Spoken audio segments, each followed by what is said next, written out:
আসসালামু আলাইকুম। আমি সাগর বাংলাদেশী। আশা করছি আপনারা ভালো আছেন। কুমিল্লা কান্দিরপাড় থেকে সাগর বাংলাদেশী। কেমন আছেন সবাই? আমি যে বিল্ডিংয়ে আছি এটা হলো ৫ তলা। আর পাশে যে উঁচা উঁচা দেখতেছেন এগুলো ছোট ছোট বিল্ডিং। হুম। কুমিল্লা শহরের সামান্য একাংশ।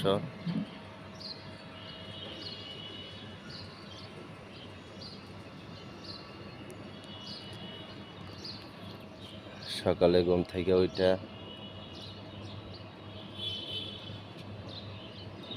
একটা ভিডিও দিলাম।